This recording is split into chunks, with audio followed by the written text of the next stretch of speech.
Uno de mis mejores amigos lo conocí estudiando arquitectura. Era la época de transición al CAD y recuerdo que le tuve que explicar que existía una orden que hacía líneas paralelas y que además podía unir una a los extremos de otra para hacer esquinas perfectas. Hasta entonces él las dibujaba acercando el zoom y comenzando las líneas lo más cerca que veía del punto final de la otra y moviendo las líneas la distancia necesaria para representar los muros y los huecos. Aún así sus presentaciones eran bestiales y muy curradas y por supuesto hacía y sigue haciendo unos proyectos muy buenos. Es uno de los mejores arquitectos que conozco, pero muy mal delineante, por lo contrario que yo.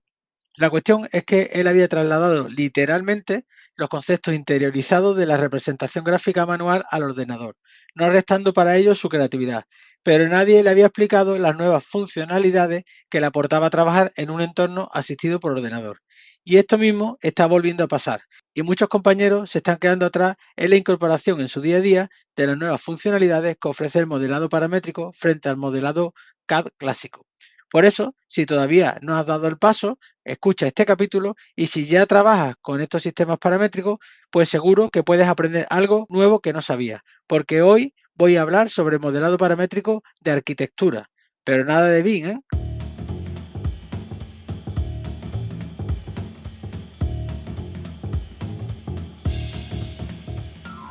Hola a todos y bienvenidos al episodio número 32 de Buscando el Proyecto Perfecto, un podcast basado en hechos reales.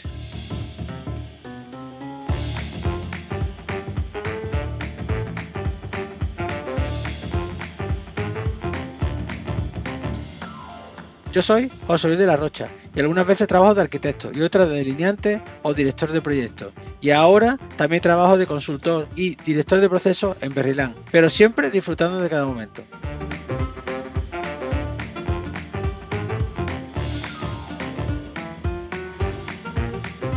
En este podcast os voy a contar mi experiencia sobre algunas cosas que podéis hacer para mejorar el resultado de los proyectos y de vuestra empresa. En el capítulo 28 hablé sobre parametrización como concepto y su aplicación en el mundo de la arquitectura y mostré varios ejemplos de cómo aplicarlo en distintas áreas de nuestra profesión. Pero me quedé muchas cosas en el tintero, sobre todo las relacionadas con el modelado arquitectónico, que es la parte que nos lleva más tiempo del proyecto a los arquitectos. Este capítulo está pensado principalmente para los compañeros que todavía no han dado el salto y siguen trabajando en CAD, pero también creo que va a ser interesante para los que habéis comenzado a usar programas de modelado, principalmente Revit, supongo, porque voy a dar una visión general de todo el mercado y su evolución que creo que os puede dar nuevas perspectivas. De cualquier forma, me gustaría que me ayudes a difundir el mensaje a ver si entre todos convencemos a alguno más. Otro tema importante es que hoy no voy a hablar sobre BIM. BIM es algo más grande que modelar en 3D y como dije en el capítulo 10, está más orientado hacia un sistema para cumplir mejor los objetivos del cliente y que implica, además de un modelo de datos, un enfoque hacia el ciclo de vida del edificio y un entorno colaborativo. En definitiva, muchas veces un pequeño estudio de arquitectura e ingeniería no necesita o no puede usar BIM para resolver el encargo que le ha hecho el promotor, bien porque no controla todo el ciclo o no puede colaborar porque el resto de los agentes, incluido el promotor, no usa BIM y puede y tiene que defenderse con los sistemas tradicionales. Pero que no necesites usar BIM en tus proyectos no significa que no puedas usar las ventajas que te ofrecen los programas de modelado paramétrico para mejorar el rendimiento de tu trabajo. Todavía hay estudios que trabajan en 2D y una vez cerrados los proyectos elaboran los modelos 3D para hacer render y enseñarlos al cliente o para hacer un análisis energético o un cálculo de estructura y después vuelven otra vez al sistema tradicional en 2D para desarrollar el resto del proceso, como montar planos, detalles constructivos, etcétera. En el mejor de los casos han tenido que modelar 3 veces para hacer el proyecto a la primera, si no incluimos todos los cambios y modificaciones que suele tener un proyecto.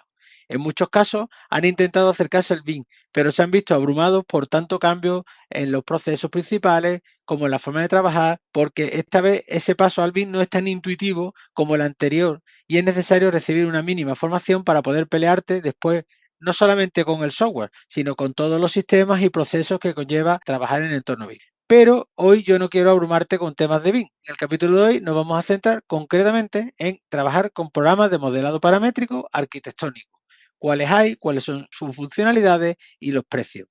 Voy a hacer un recorrido por las distintas aplicaciones, pero no en un orden que indique cuál es el peor programa al mejor. o el más barato al más caro, sino que la idea es presentarte una evolución desde los que te permiten aplicar procesos más sencillos a otros que te permiten usar procesos y funcionalidades más complejas. Una vez abierta esta puerta del modelado paramétrico y que ya empieces a dar tus primeros pasos, pues el futuro puede ser seguir caminando hacia nuevas etapas dentro del proceso BIM.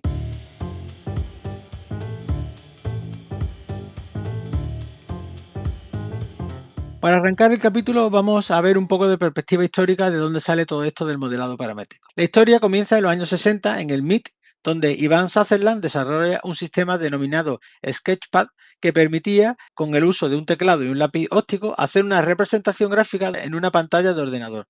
Este sistema ya permitía representar objetos interpretando qué parte estaba visible y qué parte estaba oculta. Aunque ya antes habían desarrollado algunos sistemas de representación gráfica por ordenador, la aportación de Sutherland se basaba en una estructura de datos orientada a la topología del objeto a representar, es decir, que describía las relaciones entre las distintas partes que lo componían, que fue el origen de la programación orientada a objetos, que es el formato en el que se desarrolla la mayoría de los programas de modelado. Ya en 1962, Douglas Engelbart, que es el hombre que inventó el ratón para ordenador, entre otras cosas, pues ya soñaba con un software informático basado en objetos paramétricos, donde el arquitecto iba introduciendo una serie de datos del edificio, como el espesor de los forjados, sus dimensiones, la altura entre plantas, y al finalizar de meter los datos, pues aparecía el edificio en pantalla. En 1965 aparece la primera aplicación de CAD que se comercializa a un precio de $500.000, por lo que solo se comienza a usar en grandes compañías, principalmente aeroespaciales, automoción y otras empresas del sector industrial. En 1974, el profesor Charles Eastman desarrolla el sistema BDS, que significa Sistema de Descripción del Edificio, y se basaba en una librería de objetos arquitectónicos que podían ensamblarse sobre la pantalla en un modelo. No es hasta principios de los años 80 cuando John Walker, no confundirlo con el de Wiki, funda Autodesk y presenta en 1982 su primera versión de AutoCAD en el Comdex de Las Vegas. Por situarte, ese fue el año del Mundial de Fútbol de España, así que Naranjito y AutoCAD pues son de la misma quinta. AutoCAD era un programa muy sencillo y junto con la aparición de los primeros ordenadores personales, pues fue un revulsivo para la industria del sector AECO, que vio alinearse hardware y software a un precio muy asequible. En 1984 aparece Allplan, que inicialmente se había desarrollado como una solución CAD interna de un despacho de ingeniería en Múnich y que después se extiende en el mercado internacional para arquitectos e ingenieros bajo la empresa denominada Nemetsketch. Nemetsketch. En 1985 aparece Vectorworks y al año siguiente Graphisoft lanza la primera versión de Archicad para ordenadores personales, que permite modelar de forma paramétrica un edificio virtual en 3D y ver su representación en 2D. Podríamos decir que este fue el primer software puramente de modelado paramétrico de la historia. Tenemos, por tanto, un entorno altamente competitivo de nuevos desarrolladores de CAD en 2D y en 3D que compiten entre sí. Y tuvo un claro ganador, ya que en 1987 Autodesk ya había vendido más de 100.000 copias de su AutoCAD y se había convertido en el software CAD más extendido. Llegan los años 90 y con la aparición del nuevo Windows, el 3.1 y las versiones posteriores, pues todos los programas empiezan a dar el salto hacia esta nueva plataforma. En el 92, AutoCAD da el salto a Windows en su versión 12 y la famosa versión de AutoCAD 14 se extendió junto con el sistema operativo Windows 95 por todas las aulas de las escuelas de arquitectura e ingeniería y por ende en todos los estudios de arquitectura. En el 97, Allplan da el salto al modelado paramétrico tal como hoy conocemos el programa. Termina el siglo XX y Autodesk lleva más de 10 años siendo el líder de representación gráfica de arquitectura, aunque se tenían disponibles otros programas con mayor potencial. Pero la simplicidad de trasladar el proceso tradicional de dibujo lineal a un entorno digital había cuajado en nuestro sector. El formato DWG de AutoCAD está tan extendido que se ha convertido en un estándar del mercado y surgen iniciativas como IntelliCAD, que es una organización que desarrolla programas de CAD, para crear un motor de CAD y que distintas empresas lo usen para crear aplicaciones muy parecidas a AutoCAD. Y este, por ejemplo, es el origen de ZWK, que es una copia china que apareció en 2002 y que cada vez está más presente en los estudios. Aún dominando el mercado, Autodesk comienza el desarrollo de AutoCAD Architectural Desktop, queriendo recrear un entorno de modelado paramétrico por objetos que ya lo hacía por Archicad y Allplan. Es en esos años cuando se produce el punto de inflexión que cambiará todo el mercado. Y no se trata de la compra de Vectorworks por Nemetschek ni de la aparición del mercado de SketchUp por la compañía La Software, sino un programa alternativo que llevan desarrollando hace unos años Leonid Ray e Irwin Yugres y que tras consultar a una agencia de publicidad deciden denominarlo Revit. Hasta ese momento, Autodesk tenía en el mercado de CAD, pero le faltaba una herramienta paramétrica competitiva. El nuevo entorno de Architectural Desktop no estaba cuajando, básicamente porque no funcionaba bien, y en el 2002 pues deciden comprar el desarrollo del programa este de Revit por 130 millones de dólares y que bajo la sombra de Autodesk pues comienza a extenderse como el software de referencia en modelado paramétrico. En 2006, Nemetschek compró Graphisoft e integró dentro de su catálogo pues, las tres aplicaciones de modelado paramétrico que tienen actualmente, Allplan, Vectorworks y Archicad. Me recuerda a esas personas que no les vale con tener un gato y tienen que criar y tener muchos gatos. También en 2006, Google compró SketchUp y sirvió para que se fuera extendiendo también por el mercado bajo esta marca tan conocida. Llega la década del 2010 y aparecen nuevos programas en la competición de la mano de una empresa italiana que se llama AK Software, que desde 1989 desarrolla un programa de mediciones y de cálculo para el sector eco, aparece su primer programa de modelado paramétrico, Edificius, un modelador muy sencillo y completo para integrarse con el resto de las aplicaciones de la compañía. En 2011, para competir en el entorno CAD, aparece BricsCAD de Brixis, que ha ido evolucionando, incorporando funcionalidades 3D y paramétricas y, a mi entender, y por lo poco que lo he usado, creo que han conseguido en su módulo BIM lo que Autodesk soñaba con su Architectural Desktop. En 2012, Trimble Navigation adquiere SketchUp y es la que lo ha seguido desarrollando con gran éxito y versatilidad de plugin, lo que le ha convertido actualmente en un programa muy completo y competitivo. El resto de estos años, esta actualidad, pues todos estos software han ido evolucionando, incorporando funcionalidades, copiándose unos a otros y adaptándolas según las exigencias del mercado.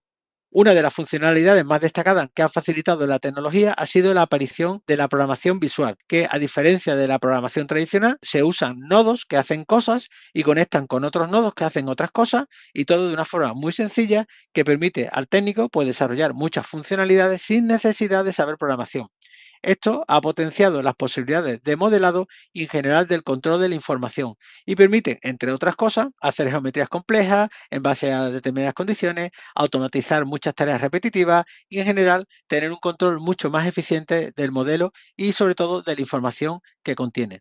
Aunque estas aplicaciones no code comenzaron a aparecer en los años 90, a nuestro sector dieron el salto en el 2007 con la aparición de Grasshopper para rinoceros 3D que estaba principalmente orientada hacer esa geometría compleja.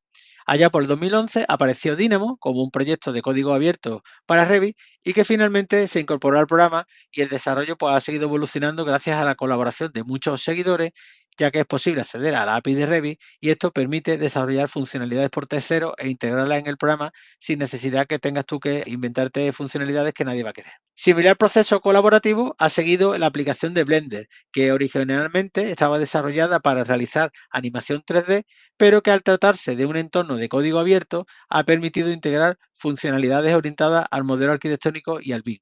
Es verdad que salvo ciertos desarrollos muy concretos, todavía no está preparado para ser el software de cabecera de un estudio de arquitectura, salvo que el arquitecto estuviera loco. Allplan es uno de los programas que desde 2020 también aporta un módulo de Visual Scripting para la programación visual que junto al resto de funcionalidades pues hace de esta aplicación un entorno muy completo y competitivo. No quiero terminar la historia sin hablar de una empresa española que se ha ido incorporando al mercado mundial del modelado paramétrico, sobre todo últimamente con la política de marketing que está desarrollando actualmente, y me refiero a CIPE, que aparece en 1983 como una empresa de desarrollo de proyectos y cálculo de estructura. Inicialmente, pues desarrolla aplicaciones para ese mundo de MEP, de estructura, instalaciones y mediciones. Todos conocéis pues CIPCAD, CIPCAD-ME o Arquímedes. Y aunque su nombre aparece la palabra CAD, que está heredado de su nacimiento, son a todas luces programas de modelado paramétrico, ya que se creaban objetos como vigas, pilares y con sus correspondientes parámetros y vinculaciones, etcétera. Esta empresa, aunque tenía una aplicación para modelar el edificio dentro de sus programas de cálculo, pero hace unos años decidió sacar un software independiente y específico para el modelado paramétrico de arquitectura que se llama CIPE Architecture y que es de desarrollo 100% paramétrico y en 3D con el que se pueden obtener modelos que después podemos sacar en distintos formatos y representaciones y lo más interesante es que es totalmente gratuito. Analizando la historia vemos que el desarrollo de las aplicaciones ha sido desigual a su uso. Es decir, aunque el software paramétrico ha estado disponible desde hace mucho tiempo, desde 1986 ya teníamos Archicad, su incorporación en masa a los estudios de arquitectura e ingeniería no ha sido tan rápido como la disponibilidad de la funcionalidad, por la facilidad de transferencia de procesos que he comentado antes. Pero la situación del mercado es incluso peor, porque ya no es que muchos estudios se hayan quedado en la primera fase de representación de la geometría en 2D, es que además ese proceso de trabajo en CAD se ha realizado y se sigue realizando con un bajo nivel de manejo de las aplicaciones. Todavía hoy me encuentro en muchos casos dibujos sin bloques, con capas mal estructuradas y montadas muchas versiones apiladas en el mismo espacio, tachando cuál es la versión de dibujo que no vale. En el mejor de los casos me encuentro algún modelo estático en SketchUp. AutoCAD tardó 10 o 15 años en convertirse en el estándar del sector, pero lo que verdaderamente le facilitó el cambio fue la fácil adaptación del proceso tradicional al proceso digital. Y por qué no decirlo, la posibilidad de tener un programa sin licencia. Desde que apareció el concepto de BIM, hace poco más de 20 años, aunque creo que ya todo el mundo ha oído hablar de BIM, todavía el sector no ha conseguido implementar de forma masiva los procesos operativos para hacerlo factible, cuanto menos el aprendizaje de los distintos programas para aplicarlo. Y es que es un salto muy grande, porque la gente viene acostumbrada a trabajar en CAD manejando órdenes básicas y sin conocimiento de una buena gestión de capas, referencias externas y otras funcionalidades que ya aporta el CAD, pero que son conceptos previos que tendrán un mayor desarrollo y protagonismo en un entorno paramétrico.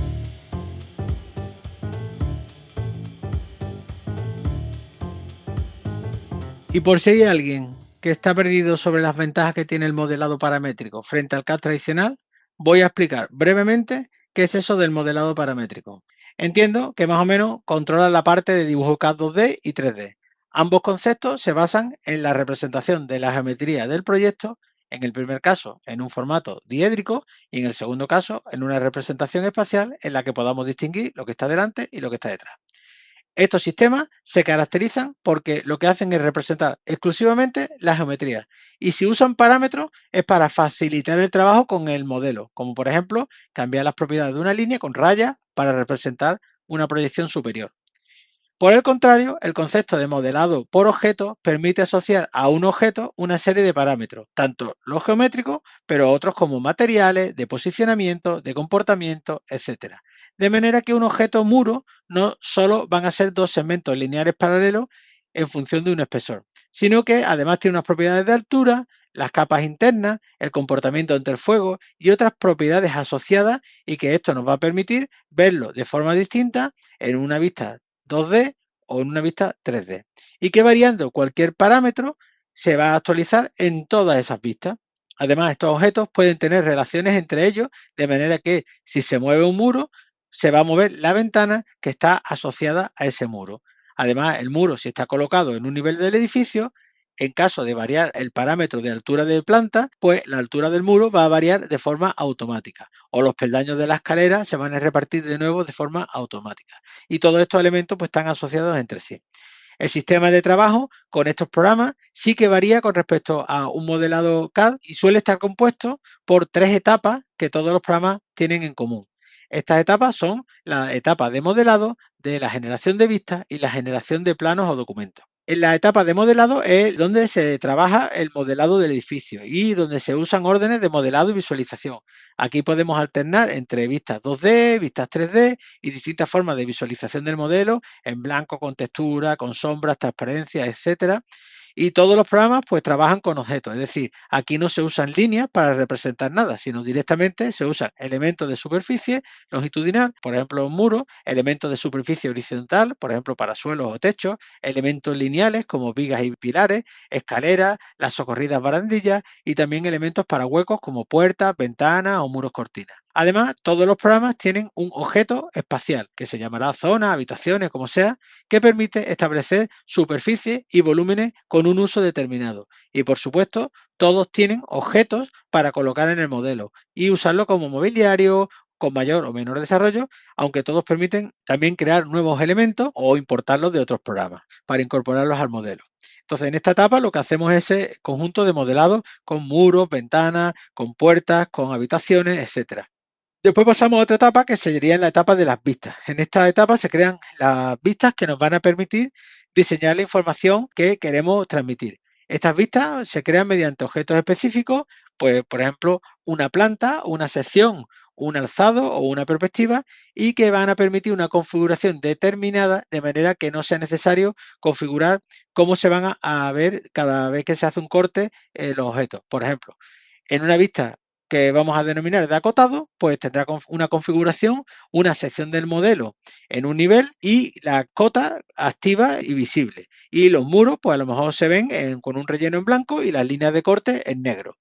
Pero en otra vista de protección de incendio, por ejemplo, pues va a tener la sección del modelo con otra configuración de colores en función de los tipos de muro y de la resistencia al fuego, y estas pues tendrán unas notas asociadas que aparecerán con el valor que hemos puesto del parámetro de protección del fuego y que solo van a salir cuando veamos la vista de protección de incendio, pero que no están en el modelo. Estas notas pues no están en el modelo, pertenecen a una determinada vista. Cuando hemos generado todo ese conjunto de distintas vistas en las que queremos contar la información de nuestro documento, pues tenemos el paso de hacer planos. Estos planos son un formato en el que vamos a insertar una o varias de las vistas anteriores. Vamos a añadir leyendas, notas y después pues vamos a poner una serie de carátulas que van a coger los datos del proyecto y van a dar la información exactamente de qué consiste ese plano. No creo que haya que defender con mucho énfasis el valor que tiene trabajar en un entorno gráfico como este, en el que al modificar una ventana, pues se actualizan todas las ventanas del modelo, pero en las plantas, alzados, secciones y en todos los planos automáticamente. O que al variar un parámetro de un muro, pues varíen todas las etiquetas de todas las vistas de todos los planos de forma automática y no tengamos que ir uno a uno cambiando todos los datos con las posibilidades de que nos equivoquemos al transcribirlo. Por no hablar del cálculo automático de superficie que tienen todos los programas o hacer un sistema de acotado rápido que también tienen muchos y otras funcionalidades que tienen este tipo de software. Por otro lado, también hay que mencionar las posibilidades de exportación de este modelo a otros programas para realizar, por ejemplo, el cálculo de estructura o instalaciones o análisis energético y la posibilidad de la bidireccionalidad entre esos programas y por tanto mejorar las iteraciones a la hora de integrar diseño y cálculo. Es decir, no tenemos que remodelarlo todo para pasarlo a otras fases de cálculo, sino que directamente podemos seleccionar ciertas partes del modelo, enviarlas a otros programas, esos programas usen eso para modelar o para trabajar o para calcular y nos devuelva el resultado y que podamos incorporar en nuestro dibujo. Por otro lado, otra ventaja que tienen estos programas es la posibilidad de trabajar en modo colaborativo por varios usuarios a la vez sobre el mismo modelo. Y todo esto estamos hablando del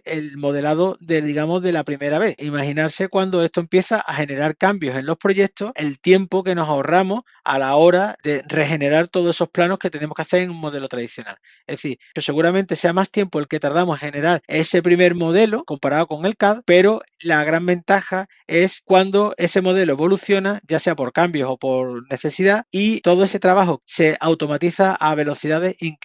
Y ahí es donde se obtiene el verdadero rendimiento. Pues por todas estas cosas que he contado y otras muchas funcionalidades que no he detallado, los programas paramétricos son la puerta de paso para trabajar en BIM, principalmente en las oficinas técnicas.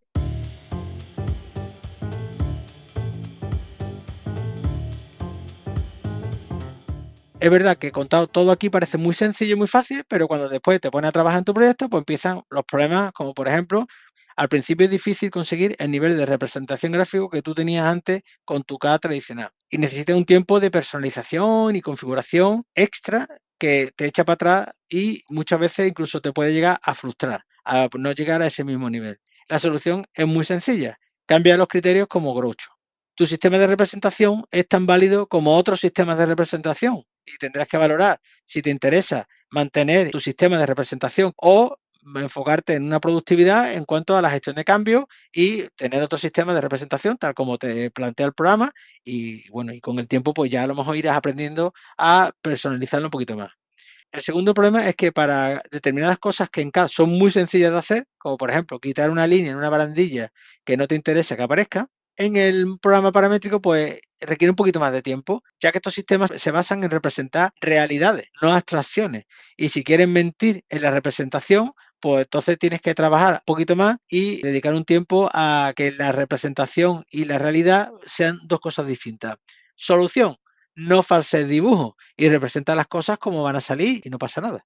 Otro problema sería que estos programas requieren una capa extra de configuración interna porque al manejar tantos datos la necesidad de tener una buena organización es obligatoria para mantener la productividad.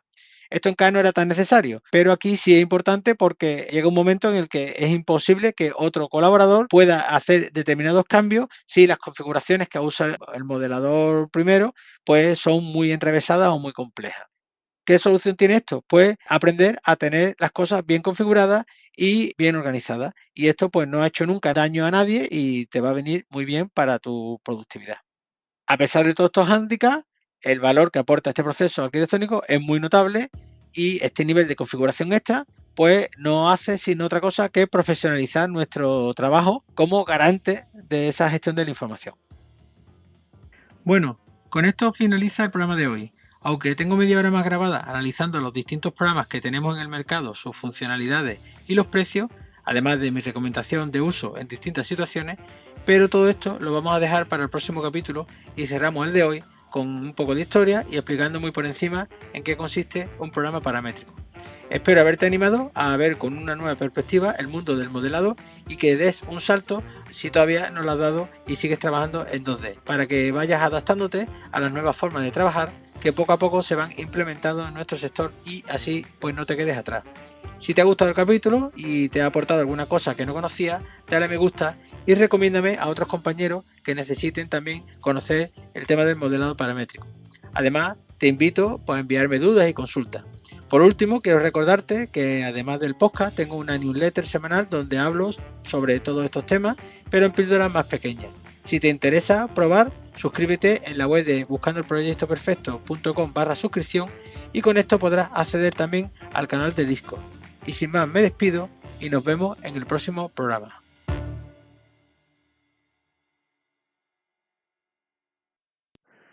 Os juro que me ha costado grabar este capítulo.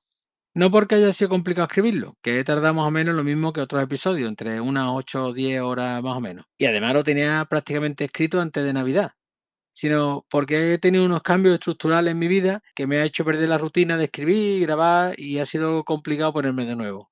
Aún así, he hecho un esfuerzo y me he propuesto sacar el capítulo hoy, que además es mi cumpleaños y un cumpleaños muy especial porque hoy le doy la vuelta al jamón. Espero que para el próximo no tarde otros 4 meses. Así que sígueme y a lo mejor algún día te doy alguna alegría y aparece otro capítulo del podcast.